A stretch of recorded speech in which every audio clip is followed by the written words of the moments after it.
Welcome back our YouTube channel global science IQ। तो सबसे पहले हमारे सभी प्यारे प्यारे स्टूडेंट्स को हमारा प्यार भरा गुड मॉर्निंग। कैसे हैं आप सभी लोग?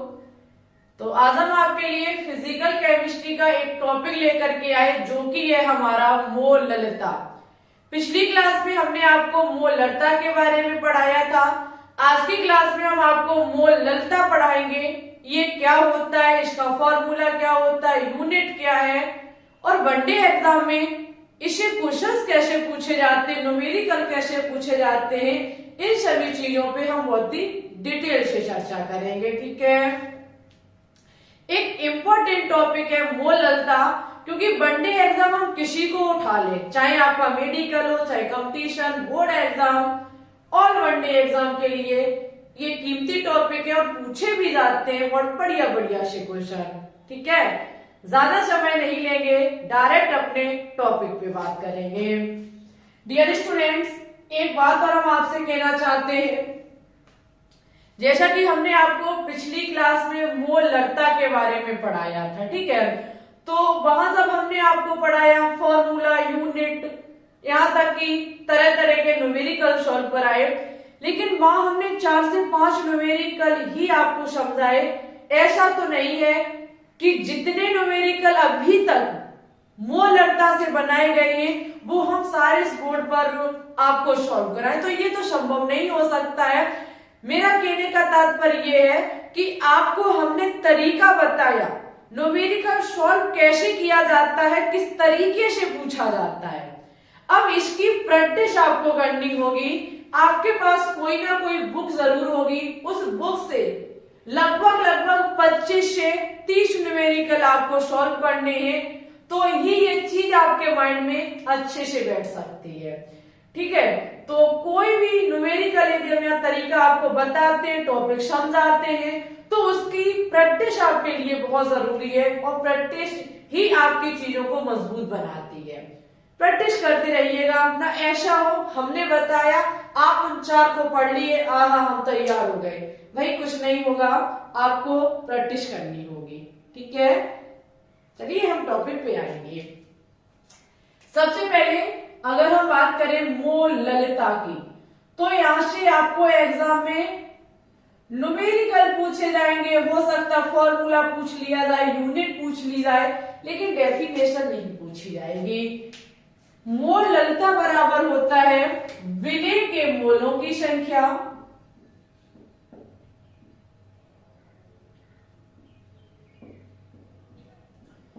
विलेय के मोलों की संख्या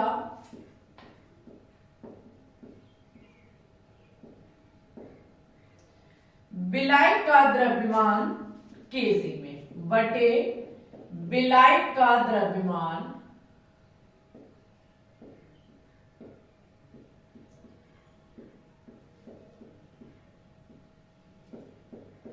केजी में।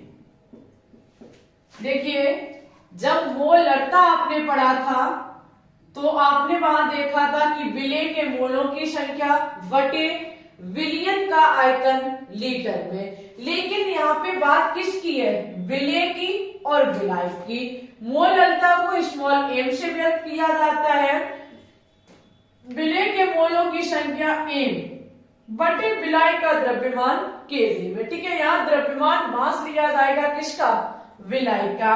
अगर हम इसके यूनिट की बात करें तो यूनिट विलेय के मोलों की संख्या, इसकी यूनिट मोल होती है, और द्रव्यमान की किलोग्राम यानी कि केजी होती है।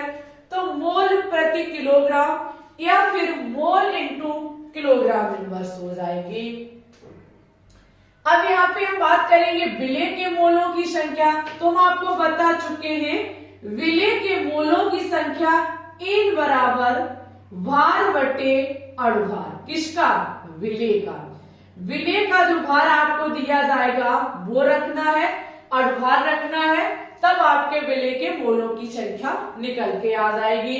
देखिए भाई, भार आपको एग्जाम में दिया जाएगा, हाँ अणुभार दिया जा सकता है, नहीं भी दिया जा सकता है, तो अणुभार आप ज्ञात भी कर सकते हैं। एक बार अणुभार ज्ञात करने का तरीका भी सीख लो। सपोज दैट आपको Na OH। एक विलेय दिया गया है जिसका भार आपको गिवन है, लेकिन अणुभार नहीं पता, तब तक मोलों की संख्या नहीं आप ज्ञात कर पाएंगे। तो अणुभार कैसे ज्ञात किया जाता है? कोई भी जो विलेय के रूप में आपको यौगिक दिया गया है, उसमें जो तत्व है उन तत्व के परमाणु भार को ऐड कर लीजिए। उन तत्व के परमाणु भार को यदि आप ऐड कर लेते हैं तो आपके विलेय के मोलों वो विलेय का अणुभार निकल के आ जाएगा। सोडियम 23 होता है, ऑक्सीजन का 16 होता है, और यहाँ पे हाइड्रोजन का कितना होता है? 1 होता है। इन सब को ऐड कर लीजिए, आपकी निकल के आ जाएगी विलेय का अणुभार। ठीक है, तो यहाँ पे आपका निकल के आएगा 40। यही होगा अणुभार निकालने का तरीका। अणुभार दिया भी जाता है, नहीं भी दिया जाता है, निकाल लीजिएगा, भार दिया जाएगा, यहां से आपके मोलों की संख्या निकल के आ जाएगी। तरीका बहुत सरल है, बस आपकी समझ ज्यादा बड़ी होनी चाहिए। ओके, अगर ये फॉर्मूला आपको समझ में आया तो इसकी स्क्रीनशॉट लीजिए। अब हम बात करेंगे कि मोललता से वनडे एग्जाम में न्यूमेरिकल कैसे पूछे जाते हैं। पहला न्यूमेरिकल है, उस घोल की मोललता क्या होगी जिसमें 18 ग्राम ग्लूकोज, जिसका अणुभार आपको दिया गया है 180, 500 ग्राम जल में घुला हुआ है। सबसे पहले 3 चीजें आपको हम बता चुके हैं क्वेश्चन सॉल्व करते टाइम। सबसे पहले देखना होता है कि आपको पूछा क्या गया है। तो यहाँ क्वेश्चन में मोललता यानी कि आपको स्मॉल m पूछी गई है, ठीक है, जिसमें 18 ग्राम ग्लूकोज दिया गया है। ग्लूकोज की जो मात्रा है वो है 18 ग्राम, ठीक है, और आपका जो जल दिया गया है वो है 500 ग्राम।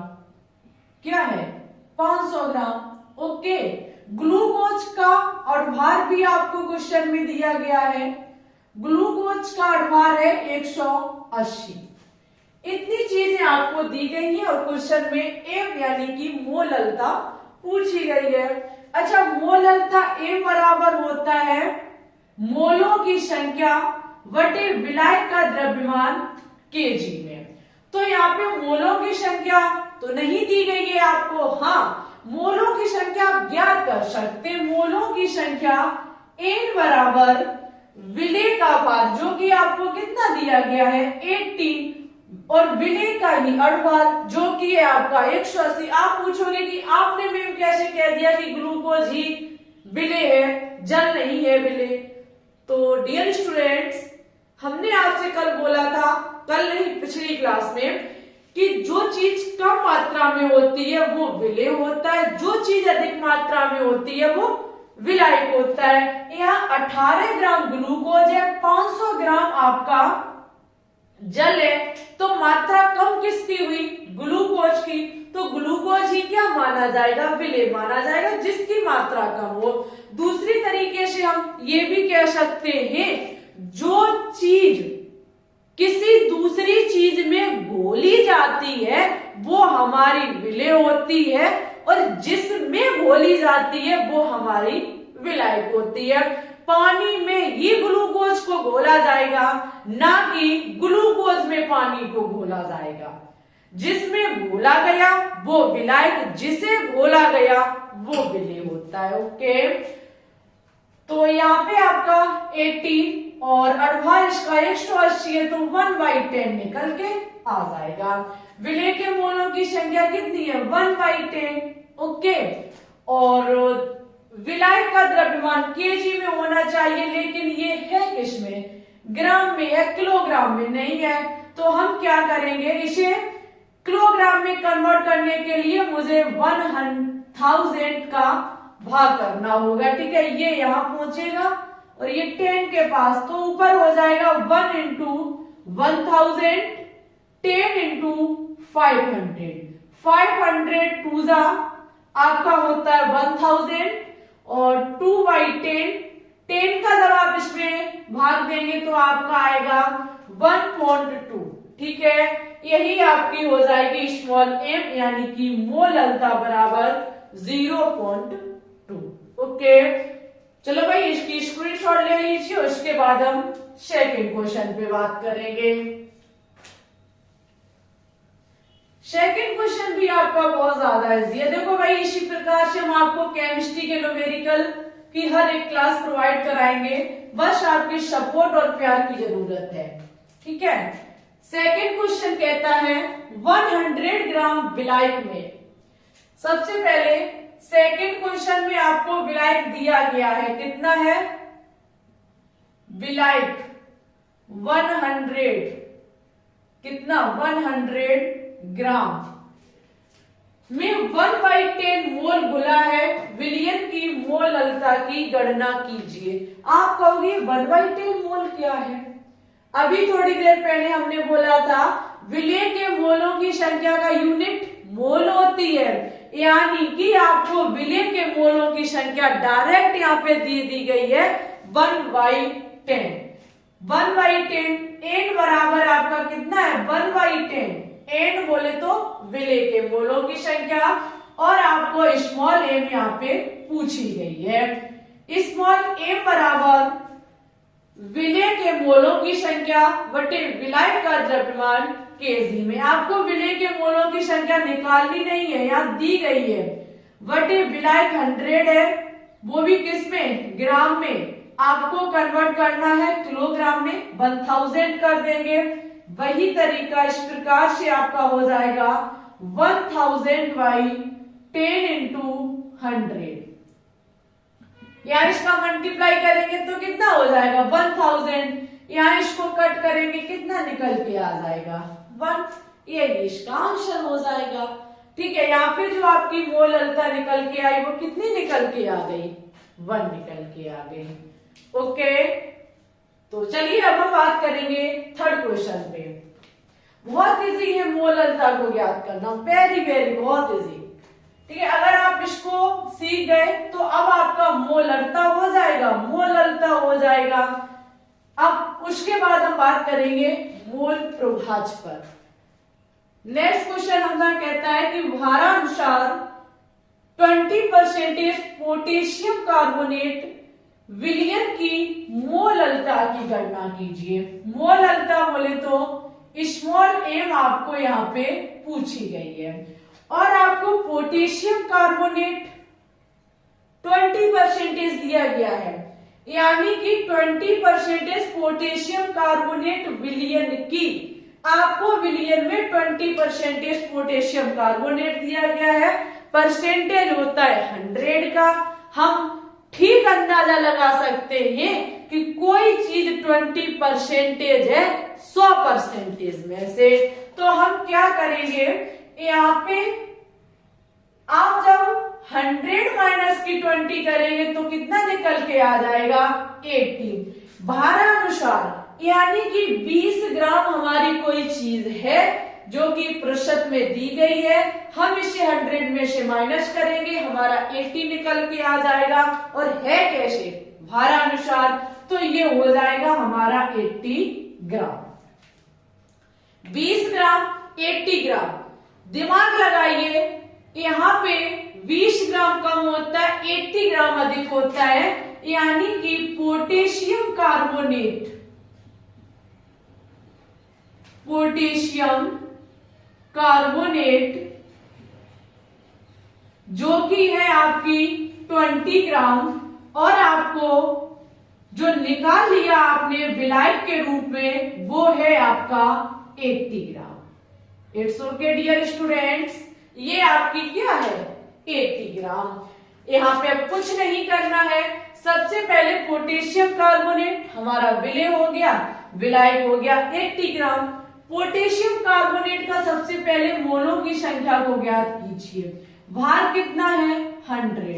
पोटेशियम कार्बोनेट का फॉर्मूला K2CO2 होता है। आप इसका अणुभार ज्ञात करना, जब आप इसका अणुभार ज्ञात करेंगे तो आपका निकल के आएगा 138। हम आपको डायरेक्ट बताते हैं 138 निकल के आ जाएगा।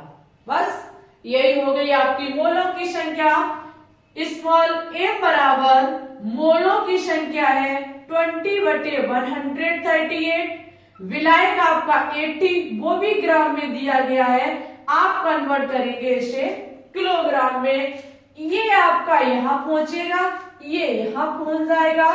20 इंटू 1000 अपॉन 138 इंटू 80। सभी स्टूडेंट्स इसको सॉल्व करेंगे, क्वेश्चन का जवाब कमेंट बॉक्स में देंगे। और डियर स्टूडेंट्स, आज शाम को जो पिछली क्लास में हमने क्वेश्चन होमवर्क में दिया था, कहने का मतलब एक अथफर छोड़ के कहा था, इसे आप पूर्ता करेंगे, क्वेश्चन का जवाब देंगे, वो सभी का हमने रिप्लाई कर दिया है। आप लोग फटाफट उस वीडियो पर जाएं, क्लिक करके उसे देखें जा करके कि आपने क्वेश्चन का जवाब सही दिया था या गलत दिया था। मोलरता वाली वीडियो पे जाइएगा, जिन स्टूडेंट्स ने वहां क्वेश्चन का जवाब दिया था हमने उनका रिप्लाई करके बता दिया कि आपका सही है या गलत है।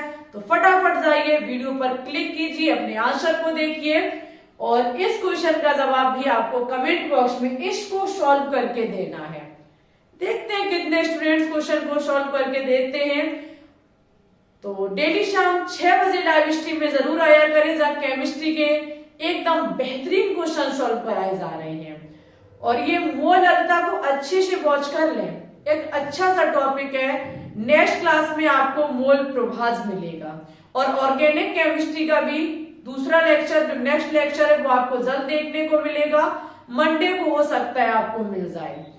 इसी के साथ इस वीडियो को लाइक, शेयर और चैनल को सब्सक्राइब कर लें। टेलीग्राम चैनल को भी ज्वाइन कर लें, लिंक डिस्क्रिप्शन में डली हुई है। ओके, सभी स्टूडेंट्स एक बार ये जरूर बताएं कि आपको क्लास कैसी लगी, कितने हद तक आपको समझ में आया, कहाँ आपको डाउट्स, तमाम चीजें जो भी आपको कहीं भी दिक्कत लगे आप अपना कमेंट बॉक्स में छोड़ सकते हैं। चलिए, तो आज के लिए बस इतना ही। एक छोटा सा टॉपिक जो आपके तक पहुंचाने का हमने पूरा प्रयास किया है और जहां तक है वहां तक मुझे लगता भी है कि हम इसमें सक्सेस भी हुए हैं। तो चलिए ठीक है, अपना ख्याल रखना, अच्छे से पढ़ते रहना, आगे बढ़ते रहना। All the best.